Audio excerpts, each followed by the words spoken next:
Hai semua, perkenalkan nama saya Margarita Irma Bianita dengan NIM 204114029 dari Sastra Indonesia Angkatan 2020 dari Sanata Dharma Yogyakarta. Di sini saya ingin membahas mengenai fonem dan alofon. Fonem dan alofon itu sendiri merupakan bagian dari fonologi. Lalu, apa itu fonologi? Fonologi merupakan bagian dari kajian linguistik yang mempelajari, mengkaji, serta menganalisis bunyi-bunyi bahasa yang dihasilkan oleh alat ucap manusia.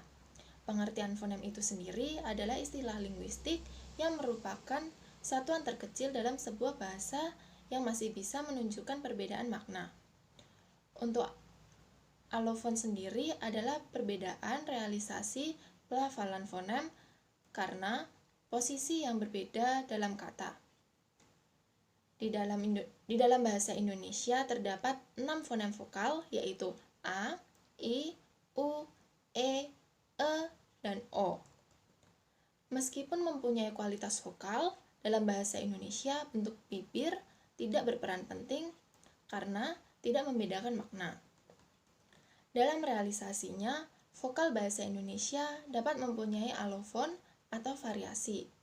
Pada umumnya, alofon vokal mempunyai pola lidah yang berada pada posisi tertentu bergerak ke atas atau ke bawah sehingga posisinya hampir berhimpitan dengan posisi atau menghasilkan vokal yang ada di atas atau di bawahnya. Di antara 6 fonem tersebut, dalam bahasa Indonesia ada 4 vokal yaitu A, E, O, dan U yang mempunyai 2 alofon. Yang pertama, vokal I adalah vokal tinggi depan bundar. Vokal ini dihasilkan dengan menambahkan lidah bagian depan tinggi mendekati langit-langit dengan kedua bibir agar terentang ke samping. Vokal I memiliki 2 alofon yaitu I dan E. Contoh untuk pelafalan I adalah gigi, tali, dan untuk E adalah kirim, paret, salin. Selanjutnya adalah vokal U. Vokal U adalah vokal belakang tinggi bundar. Vokal ini diucapkan dengan meninggikan bagian belakang lidah dengan kedua bibir agak maju ke depan dan sedikit membundar. Vokal U memiliki 2 alofon yaitu U dan O.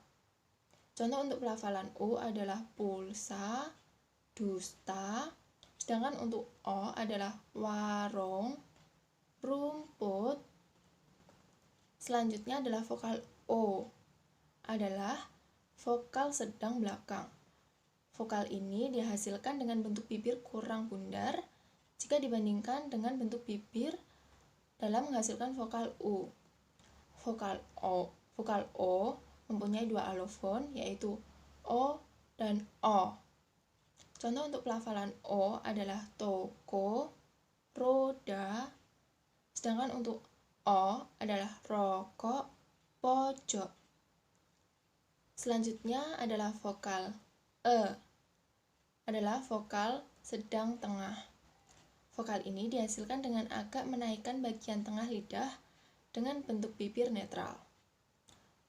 Vokal ini hanya memiliki 1 alofon yaitu E, yang bisa terdapat pada suku kata buka atau suku kata tutup. Contoh pelafalannya adalah emas, enggan. Selanjutnya adalah E. Vokal E adalah vokal sedang depan. Vokal ini dihasilkan dengan daun lidah dinaikkan, tetapi akan lebih rendah daripada posisi lidah untuk menghasilkan vokal I. Vokal sedang rendah itu diiringi dengan bentuk bibir yang netral, artinya tidak terentang dan juga tidak membundar. Vokal E memiliki 2 alofon yaitu E dan E. Untuk pelafalan E adalah sore, serong, sedangkan untuk E adalah bebek, nenek. Selanjutnya vokal A. Vokal A adalah satu-satunya vokal rendah tengah dalam bahasa Indonesia. Vokal A hanyalah mempunyai 1 alofon yaitu A. Contohnya adalah anak, abu, arus. Selanjutnya kita akan mempelajari mengenai konsonan. Dalam bahasa Indonesia sendiri terdapat 22 fonem konsonan.